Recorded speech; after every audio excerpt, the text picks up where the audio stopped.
দেশপ্রেমিক জনতার দাবি ছিল এই আওয়ামী লীগ সরকারের পতন ঘটিয়ে তাদেরকে নিষিদ্ধ করতে হবে। আজ এই দাবি শুধুমাত্র কোনো একটি দল বা কোনো ছাত্র জনতার কোনো অংশের নয়, এটি বাংলাদেশের সকল দেশপ্রেমিক জনতার দাবি।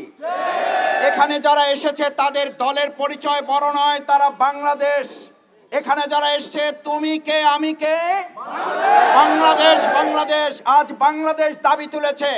বাংলাদেশ যখন দাবি তুলেছিল আওয়ামী লীগের পতন হতে হবে, আওয়ামী লীগের পতন শুধু হয় নাই, আওয়ামী লীগ গোষ্ঠী শুদ্ধ দেশ ছেড়ে পালিয়েছে।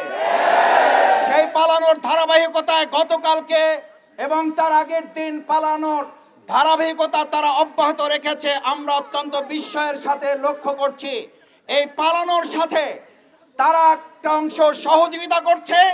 আর আজ এখানে যখন আওয়ামী লীগ নিষিদ্ধের দাবি উঠেছে, কেউ কেউ এই গণতান্ত্রিক আন্দোলনকে দমিয়ে দেওয়ার জন্য ডানে বামে থেকে এখনো আমাদেরকে আটকে দেওয়ার অপচেষ্টা চালাচ্ছেন। এটা ভালো লক্ষণ নয়, এটা ভালো লক্ষণ নয়। আপনাদের মনে থাকা উচিত, জুলাই আগস্টে আপনাদের গুলি এবং বন্দুককে উপেক্ষা করে এই ছাত্র জনতা বিজয় ছিনিয়ে নিয়ে এসেছে। ওই দিন যারা বিজয় ছিনিয়ে নিয়ে এসে তারাই আজ এখানে এসেছে। বিজয় ছিনিয়ে না নিয়ে এখান থেকে দেশের জনগণ ফিরে যাবে না, যাবে না। আজ এখানে রাজনৈতিক দলের নেতা হিসাবে বাংলাদেশ জামাত ইসলামী আসে নাই।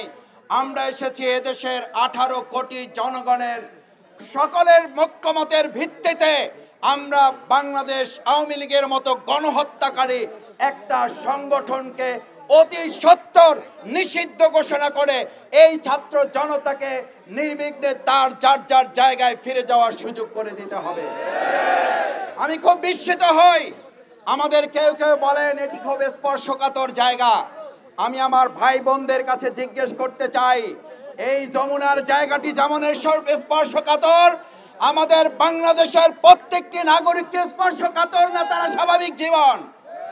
প্রত্যেকটি মানুষ স্পর্শকাতর। মানুষের জীবনকে অনিরাপদ করে শুধু একটা ভবনকে নিরাপদ করা যথাযথ নয়। এজন্য অন্তর্বর্তীকালীন সরকার তৈরি করা হয় নাই। এটা ফ্যাসিস্ট সরকারের দায়িত্ব ছিল কোন একটা ভবন পাহারা দিয়ে গোটা দেশকে অনিরাপদ করে ফেলা। আজ আমরা পরিষ্কার একটা কথা বলতে চাই, এটা জনগণের দাবি।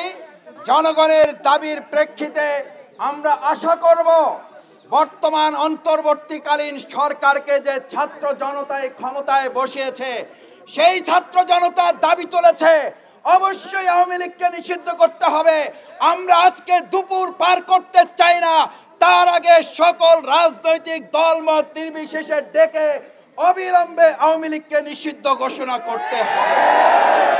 সম্মানিত ভাই এবং বন্ধুগণ, আমিরে জামাত ডক্টর শফিকুর রহমান আপনাদের সকলকে সালাম জানিয়েছেন এবং এই আন্দোলনে গত রাত থেকে আপনারা যারা এখানে অবস্থান করেছেন, করছেন, করবেন, আমরা এই আন্দোলন সফল না হওয়া পর্যন্ত আশা করে বর্তমান অন্তর্বর্তীকালীন সরকার সহযোগিতা করবে এবং ছাত্র জনতার এই দাবি বাস্তবায়নে তারাই এগিয়ে এসে ভূমিকা পালন করবেন।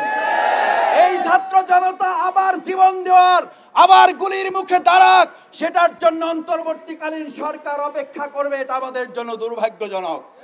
সুতরাং ভাই এবং বন্ধুগণ, আমার সম্মানিত শ্রমিক ছাত্র জনতা ভাই বোনেরা, আজ এখানে আমাদের ছোট বাচ্চারা আবার নেমে এসেছে।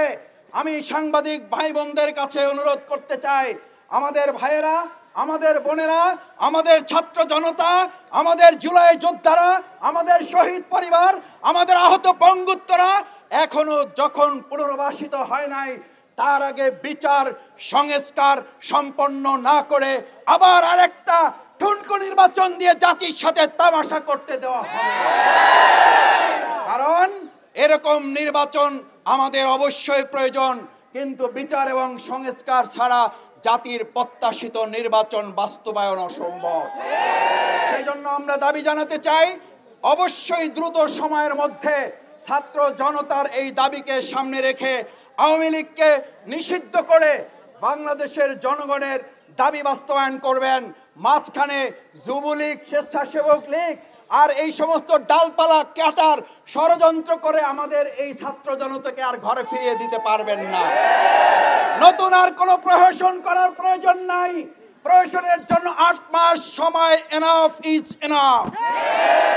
পরিষ্কার বলে যাই, আমরা ছাত্র জনতা আজ এখানে নেমেছি পরিষ্কার বাস্তবায়নের জন্য। আওয়ামী লীগকে নিষিদ্ধই হচ্ছে এখন দেশের মানুষের 1 নম্বর প্রধান এবং সবচেয়ে মূল লক্ষ্য। এই লক্ষ্য থেকে অন্য কোনো দিকে আমাদের ডাইভার্ট করা যাবে না।